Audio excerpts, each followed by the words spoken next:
So welcome back to Finding Yeah. Nirvana Within with Kristen Hi. and Angela. Today's All right. topic, madam. We're going to talk about, twin flame separation cycles and how the different triggering, how the separations have affected both of us and what it's prompted for us to do as far as self-growth. And then also, how what is keeping the glue in the twin flame relationship versus karmic relationships where you just break up and you never really want to see the person ever again. Like what would you say is working for you, Angela, in your divine counterpart situation where you don't want to give up on them? Because that's one thing I've noticed with you that I've taken note on. I'm like, man, she's never going to give up on the student. And I felt like so many times I wanted to kind of, give up on mine, but just hung in there through divine happenstance or what have you. But yeah, what keeps you sticking to him like glue? Mental issue. No. My lack of mental health. Oh. That's a really good question because, and actually, I wonder about the same. I wonder about that as well. And I do wonder about my mental health. Huh. Um, and what's interesting is now that you bring it up, when I broke up with my ex, which is like my ex, I was with him for about 7.5 years. When everything came crumbling down, I was devastated because I found out all the things that you never want to find out. But I found it all out, and a part of me, honestly,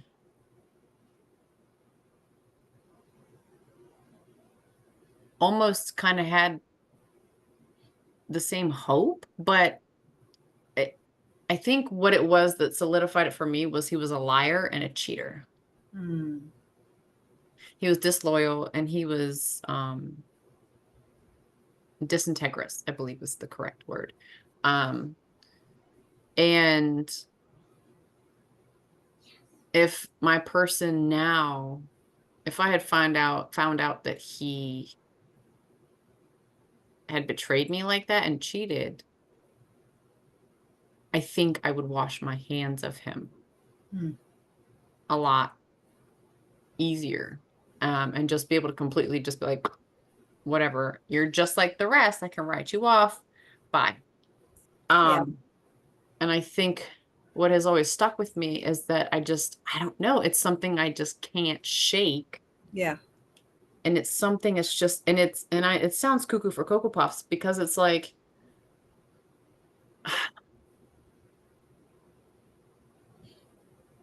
I don't even know how to explain it. Like I'm trying, like, how do I explain this without sounding completely batshit crazy? And I'm just gonna have to sound batshit crazy. It's just, there's just this weird feeling or a knowing within me, within my body, where I know he is more than what he seems Yeah. on the surface, and I know there's something, and there have been pieces that have connected, and I've told you probably everything from day one that I was just like, this is different. And when I first met him, the day I met him in my kitchen, which is really random, but it was the eyes. And he said something about my eyes. And I was like, it's funny because I was going to say the same thing about his eyes. We have very similar eyes. And you pointed out we have similar facial structures. But Yeah. I was just mesmerized by his eyes. And when he brought up my eyes in the car the first day that we even hung out, first day I met him, it threw me back because I was getting ready to say something about his eyes. And he'll argue with me to this day that I said something about his eyes first. It wasn't him, and it was, well, no, like whatever. But things like that, and then the intimacy, which was so unhinged and it was so perfect.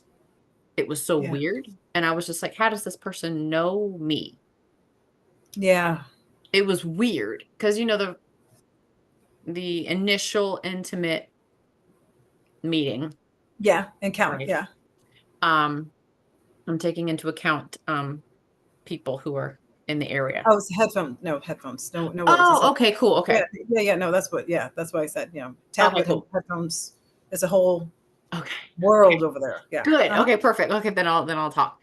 Be free. So Yeah. yeah, like so the first time you're intimate with somebody, you kind of are like, this might be horrible, right? And it's because it's the first time and you don't know each other like that, and you're just learning and da da da da. Yeah. The first time was earth shattering. It was like unbelievable. He knew every inch of me. And it threw me off. And I was like, what is happening? Who are you? Where are you from? Like, what planet are you? What is Girl. happening? And it just Yeah. blew my mind. And he felt the same way. We were both like, what? We literally like made out for 8 hours. Like, Wow. that's a work day. And like, I didn't want to go to bed. He was like, we have to go to bed. We can continue this tomorrow, but we have to go to bed. And I was like, but I can't stop. And it was weird. And it was just like a drug. Yeah. And I was like, how are you so perfect? This is creeping me out. And everything aligned. And we have the same ideals. And it was just like so weird. And it still is weird now that I'm thinking about it. I'm like, that's weird. Yeah. Because I'm like, and our lives have been just parallel. He did Parallel. bodybuilding. I did bodybuilding. He's from Ohio. I have been there several times, and he's from the place where I've been several times. And it's weird. And we've done this, Yeah. right? And then finally we connect. And it's just so interesting. So, like, for me with the exes, it was easy to write them off because they all cheated, Yeah. most of them.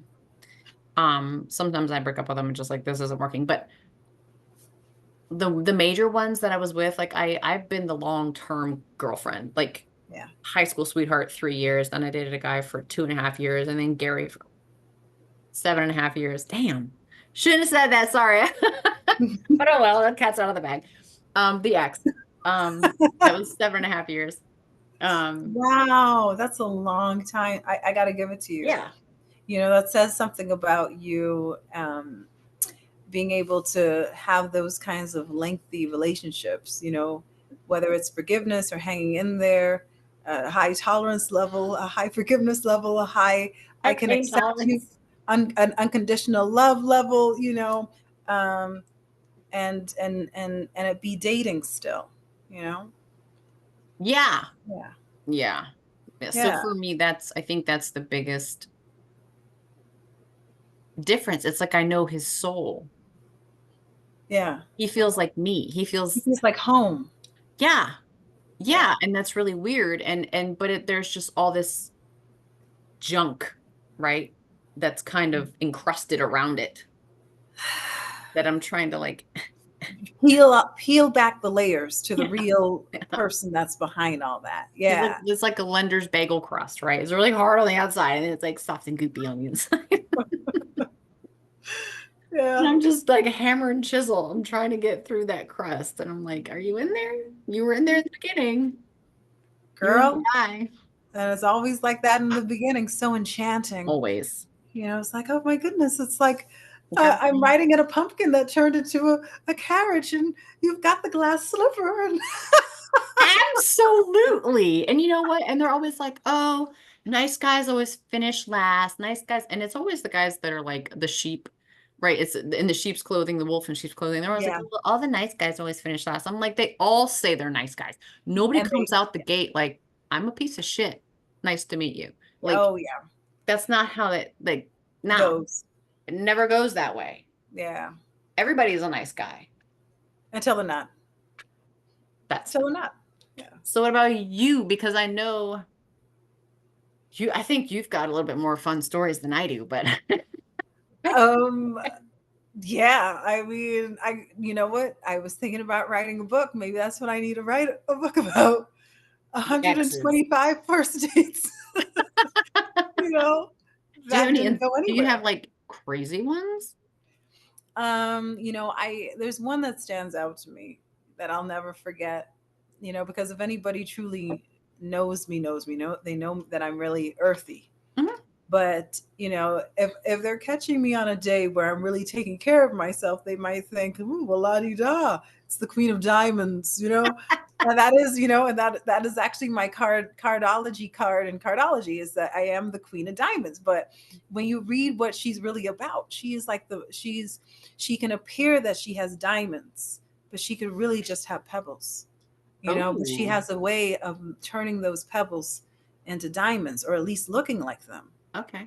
So, but it's not always meant to be that way for the Queen of Diamonds. She's eventually meant to, come into stability, like financial stability. But there will be a series of serious ups and downs of being broke really fast, or getting it really Okay. fast and being Okay. broke. And it's, yeah. So, but I remember one guy, I was meeting up and I was going to the Carlisle, and I was Oh, meeting him yeah. up at the Carlisle. Why, girl? Because they have the best brunch. Not because it's called the Carlisle. It is And it was so good. somebody Okay. from Maryland. It was somebody from Maryland. Let me stop. It was somebody from Maryland. Okay. It's Merlin. You and I, Northern Virginia, cities, Yeah. but By the way, Carlisle is an amazing restaurant in Alexandria. girl, it's Is it? Shirlington. Oh, it's Shirlington. Thank you. Okay. Shirlington, It is. So it is Arlington. Arlington. Yeah, and Okay. they had the best brunch. Remember they had that one brunch, I think it was the trout and French toast. Trout and They French still toast, like, and they girl. still have it. See? I wanted to, and it wasn't even about like, oh, this dude's gonna pay for me. No, it's like I want to have a good experience. Yes. They have really good food. It isn't $1 million. It's Nope. still pretty reasonable, Mhm. and he just, the dude came in. First of all, he was talking crazy on the phone, like, where you want me to park? And blah, blah, blah, blah. And then finally, when he came upstairs where I was sitting, this is where you want to eat? Carlisle? What you think I am? And what do you just want to free or whatever? And girl, he took right off, never even sat down, and just, and that was it. And it was like, What? wow, I don't even know how it got from 0 to 100, and how it was like, I feel so much of my life has been people prejudging me because I talk too articulate. No. I talk to Northern Virginia. I don't know. I talk to Nebraska. I talk to immigrant. I don't know. I don't know what it is because I've assimilated into this country, and I started off in Nebraska, which is the flattest place ever. I've You never know, been. Heard it's great. and so stop. You have to go. Stop. Okay. And I started off in Nebraska. So anyway, so I don't know. I didn't understand what made him prejudge me. It was the Carlisle. He was like Carlisle. I don't know what his background was, but he prejudged me so much. I mean, he never sat down. And I just stayed there for a while, and I think I had some of the bread rolls, girl. Because I'm like, well, I guess I'll just Those have are some of good these bread too. rolls. Yeah, and that was just one experience. We never. I didn't even make it to the first 2 minutes, but I figured, that was my blessing and his curse. Because exactly. So that was one person, and that was just a date. But as far as my exes are concerned, they always came with a different mental disease. I'm like, and I think it comes with, because I every time I do any kind of strengths finder test or any kind of strengths test, it always comes out empathy is number one, or that I should be a counselor. So it's like people say you attract what you are, kind of. Sometimes you attract the opposite too. So I Yeah. will say, in my experience, it's been more so that I've attracted what I'm not, but I've attracted what people need from me. They Okay. need help. Well, God's gonna send them my way. I'm gonna have a lot of people I need to help. So one guy was bipolar, and boy, he taught me a lot. I learned so much about health and fitness and tension, removing tension from the body, Right. self healing. The I learned heat. about, The heat guy. yeah, how to sun gaze. I learned about all kinds of cool stuff. But how to get thin without working out. He did it. Ooh, I need to know that So one. yeah, I could write a whole book about that. But he also had some serious rage. He was my yogi boyfriend. We were both yogis together. Wait, And a lot of people probably are going to have the same question in their mind. I have a question. How are you a yogi and you're also full of rage? exactly. because Okay. he was bipolar, and that's what a girlfriend of mine who was also an extra in a number of movies too. Because Okay. this is in LA. This is in LA because yeah, y'all know Angela is in stunts, but yeah. So I mean, she and I, and she was another Pisces person, you know, so we were in the same pond.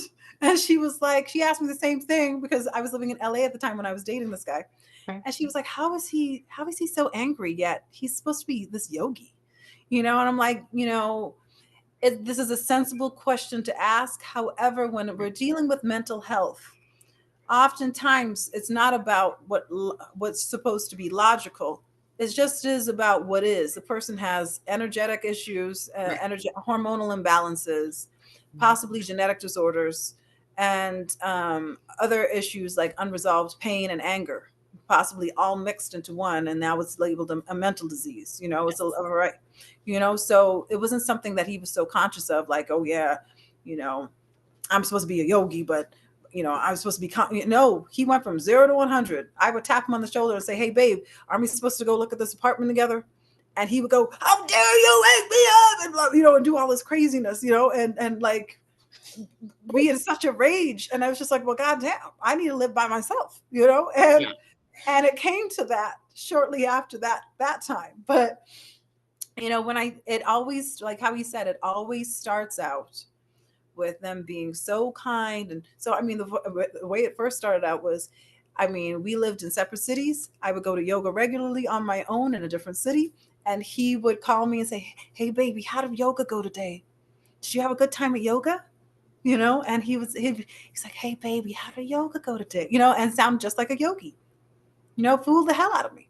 I mean, it was great in the beginning, and it became a life lesson by the end. And it Absolutely. lasted about 7 months. That's why when I say to you, you say 7.5 years, I'm like, God bless you, because I'm telling you, either you met some really cream, just what do they call it? You know, salt of the earth people, you know, or you just have a salt of the earth heart, you know, because you know, I had this rule. I was like, you know what? I know I'm a very giving person. I know I can be a counselor type. I don't know what's out here in this world. I feel like I've seen it all. I am a unique person myself, you Hmm. know, and you know, when I did date, it was a 10 month. By 10 months, I'm evaluating. Am I giving more than I'm receiving? Does this feel like it's a reciprocal relationship? And you know, if it didn't, you know, it was just like no, like no, we're gonna end this. Yeah. But yeah, hold on. Sure.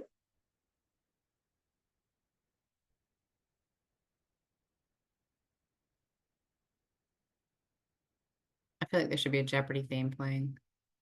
But yeah, so anyway, so sorry about that. But anyway, that was just one. That was one of my exes, and he was one of the most profound. The other couple, one was a narcissist, the classic one, the kind of narc that would want to cheat on you in front of while you were watching, like that kind of thing. Like let What? me just go upstairs. Hey babe, I left my sleeping bag in this girl's hotel room.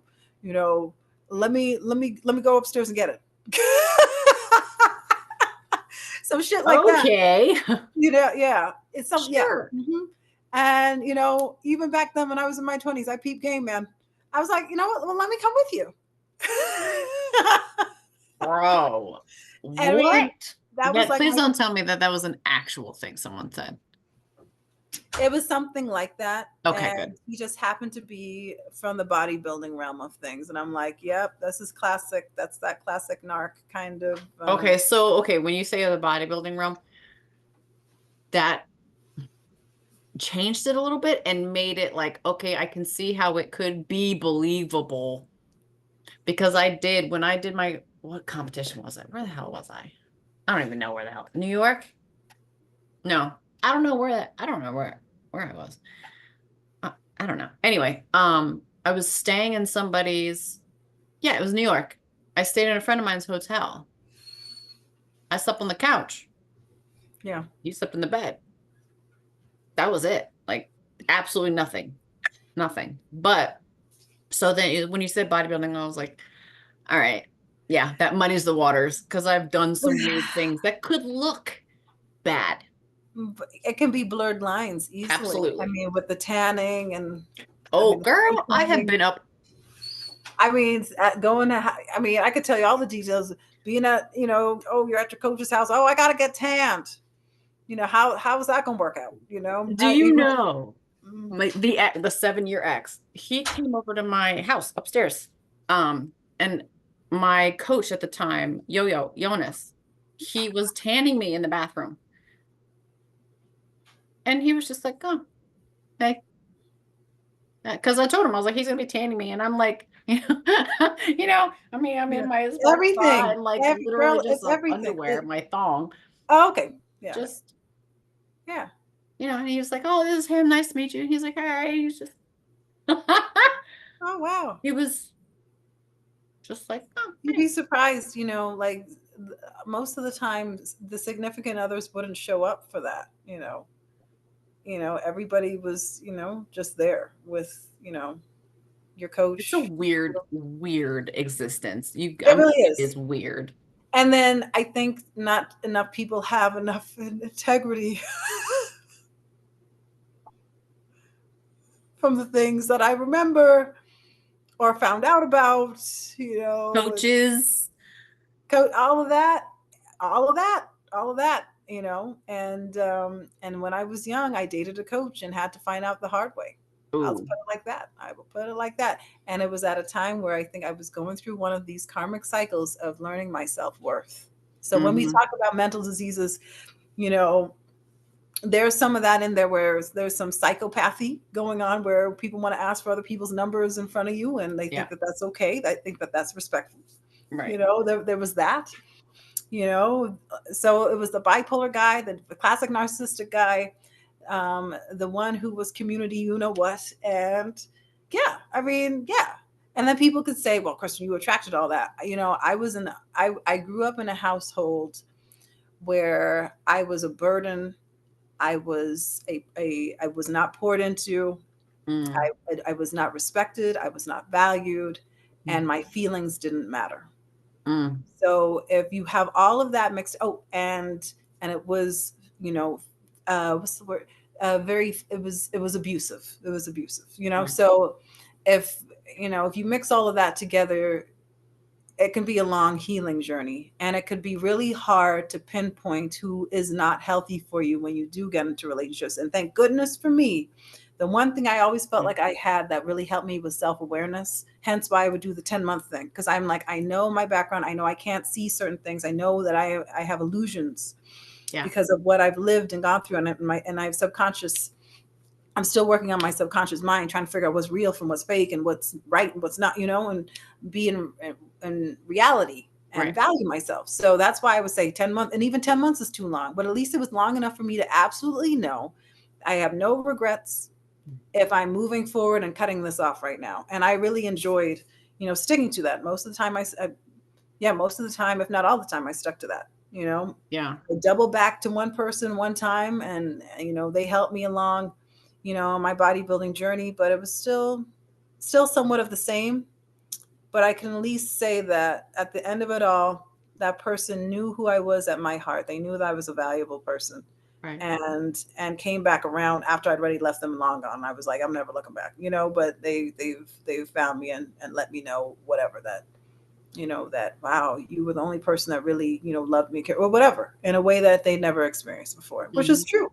So, but would I sacrifice myself to go back to that and do that all over again? And no, girl, I got self-worth now. Yeah. So when Yeah. so when we talk about, let me skip on back to the twin flame part. When we talk about the difference between twin flame and karmics and all this, I mean, these were people that were abusing you in some way, and almost very reflective of the shadow side of whatever our parents did to us when we were kids, where we still Hmm. thought that they were our heroes until we became 30 and 35 and realized, wait, hold on, Right. you allowed that Right. happened. Why did you do that again? Or how could you do that to me?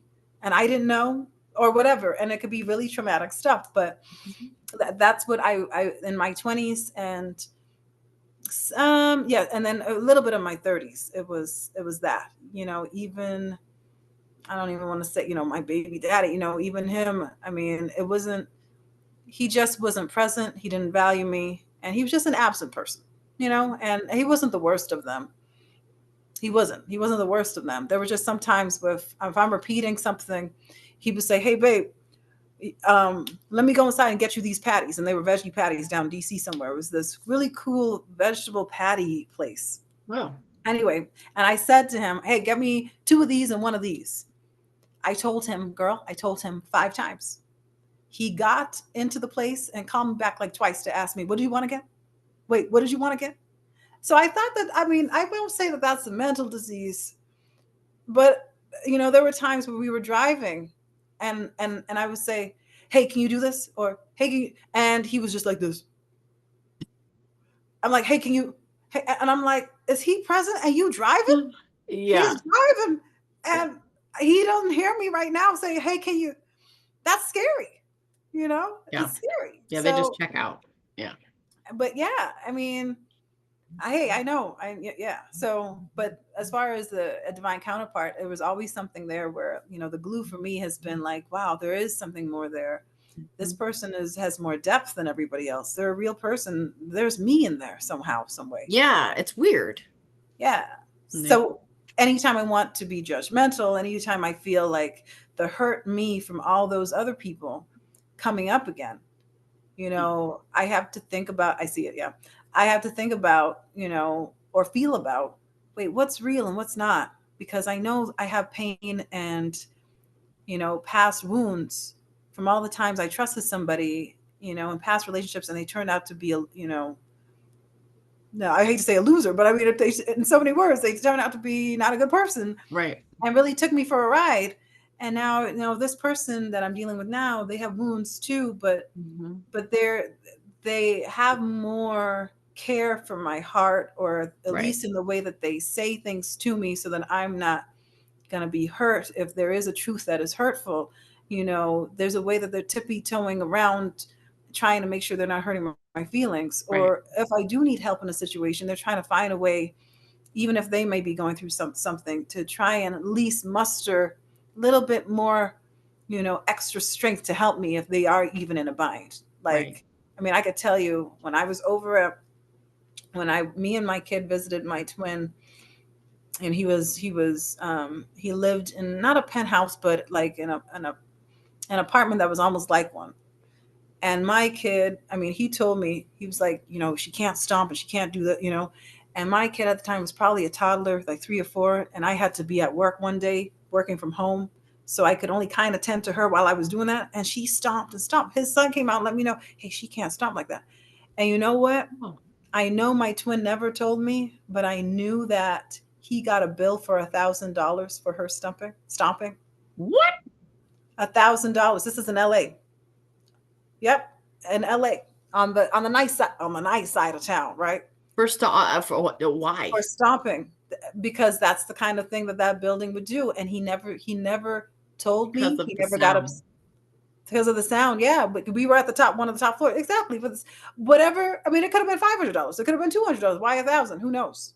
But my bottom line is that Wow. my twin didn't get upset with me. He didn't tell me, and he knew, he saw my struggle, he saw my life, he saw me like really working to make sure he saw me meeting Right. him, at his, he saw me, he at least took into account that I was visiting him with my kid, Right. so there was some great, so unlike other people that may lead with their ego, Yep. he was leading with his heart, and I always noticed that about my person, is that Hmm. just like me much of the time, the amount of energy we pour into these men that are us in another body it seems like some of that return does come back in different ways, like grace, or just a little bit more empathy than the others, or having some kind of discretion, like, because they could decide to cheat, but what in them decides not to, versus the ones who were karmics, you Right. know so it's like there's a little bit more heart commitment involved, if I Right. could, pinpoint what it is. So that's what makes it real for me. So I did Mm, want to ask you real quick because we don't have much time. yeah, The yeah, traveling. We were going to talk about that too. yeah. Um, So the triggering, what does the triggering do to you when you're going through a separation cycle? Like, how do you cope with the immense triggering, oh, your I always person want to not run. stepping up? So in times when they're not being that, enchanting person, but when they're like kind of falling down and not stepping up, Oh what do yeah, you my do? knee-jerk reaction every single time is to just, Travel. oh yeah. I'm like, I Just gotta, let me go. and I've realized though, it's a form of running. Absolutely. It's a form of running away, Yeah. right? And Yeah. like I that's fine. And I own it. Like I have self-awareness. I get it. It's cool. I'm like, am I running away? Yes. But that's okay. Like I know I can't run away from myself and my issues. So I do understand that wholeheartedly. Um, but it's also very freeing, and it's for me, like this trip that I'm taking is a reset for me, and it's time to heal physically Yeah. and emotionally and spiritually, energetically, and hopefully maybe even like I can do some, I need to get a chiropractor. But like for me, I think it'll be healing in many more ways than one. Um yeah, so I wanted to touch on that real quick, if you have any input for your from your side. Yeah, I would say my traveling started when I was actually driving into, my twin flame journey, and I didn't realize that that's what I was beginning. I just knew I saw a bunch of 1111s before I left home. I threw my luggage in my back trunk. I only had $500 in my account. I really did. And I was very much a Pisces person. I was very much a Neptune. I wasn't thinking, oh, well, what if this happens? I was like, yeah, I'm going to face it. Right. Um, and I did have to face it. So much so that it took me, when I think about how long it took me to get to LA from Virginia, it took me about 8 months driving. Like, because I stopped. You were like, why did it take you that much? I know. Exactly. I was like a week, and then you're like 8 months. No, I was supposed to meet my best friend. We were going to collaborate and do something like what you and I are doing, right? Okay. And do it together, and that never really happened. Because there's karmic friendships, and then there's legit friendships too. But I will say she did have a purpose, because it made me go to LA, and that's Got where it. my twin was, and I didn't know that. And so I stopped in Montana for a month, and I had another soulmate friend there who I visited for a little while, and then we had a nice little fallout. Because I saw him, it was like, okay, now I'm starting to see him for what he is. So it's like karmic friendships. I had a lot of karmic friendships in my 20s, and it took me a while, again, hence my background with how I was brought up. It took me a while to see people for who they really were, Right. rather than what I was used to seeing and being comfortable with that was wrong. Yeah. So anyway, skip ahead to that. I ended up having to leave Montana after that fallout, and then I made it to Las Vegas, where I knew another so-called friend that was more a Facebook friend, and then and a than a physical, like, oh yeah, we've hung out, and I stayed at that house, and that friend wasn't there, but he had another tenant, which was a relative of his there, and that ended up falling apart too. And it was at the same time that I was dealing with the bipolar guy, that he came into the picture, Hmm. and then we ended up on a journey um, headed towards California. So I was in a Okay. relationship with him, and I was in that with him for about 7 months. Okay. And then we went to Northern California. That turned into a whole karmic thing too. And we ended up having to leave there. And then I met up with a longtime college friend who I was friends with for almost 20 years as of like this year. And then he made a way for us to, have a place to stay. And then I ended up getting a job in LA like 2 weeks after moving. But I had to ask for help from my parents. And I was really trying not to do that. But I'm like, man, these journeys, they keep on snowballing into other things. But I finally made it to LA. So it took me like damn near like 9 months almost. Because we Wow. were in we were in Northern California for 6 weeks trying to find a job and get it together. I had the fallout in Las Vegas. I had the fallout in Montana. I mean, it was a lot. And yeah, so I can say I lived, I journeyed, I had faith, I lived off of faith. And this is very Queen of Diamonds type stuff. We live off of faith. And a lot of the way that we even get any kind of financial stability is really taking risks and having faith and having trust that somehow, some way, you're going to land on your 2 feet. So anyway, traveling for me after that, especially after meeting my twin, and I broke up with the karmic, bipolar guy. It ended up being a series of me traveling back and forth from East Coast to West Coast, and I did it alone, and then I did it with kid. I mean, and I mean, it was always so therapeutic. I finally found myself in Texas, down on an island down there, and it was so therapeutic. And one of my worst separations with my twin, being Mm, next to the ocean every day, really helped heal me as a water sign. You know, every day I absolutely. would walk 10 miles, fasting. I was fasting, and I was walking 10 miles damn near every day from like January to May, and it was Wow. amazing. I felt amazing. It was probably the thinnest I'd gotten in a while, but it was so therapeutic to like shed layers and feel like I was cleansing myself. But it was so hard. I still I'm getting felt ready to pain do after. that in Hawaii. I'm going to be walking and being by the Girl, beach, meditating, all of that. just all of it, All releasing. of that. And we will be doing this when I'm there too. You know? So Maybe this on the is beach. great. This is great. Absolutely. I'm so excited for you. I know, this episode is ending, but I'm really excited for you to go on your journey and to have a great time and for us to connect if possible, while you're there. And I hope it's so therapeutic for you and you get all the water healing because water healing is so powerful. I hope you get all the water healing, the mist on your face, the sun on your back, like Absolutely. And vitamin D. yeah, all of that. All of that. Absolutely. So So I will see you tomorrow. absolutely. All Okay. right. Cool.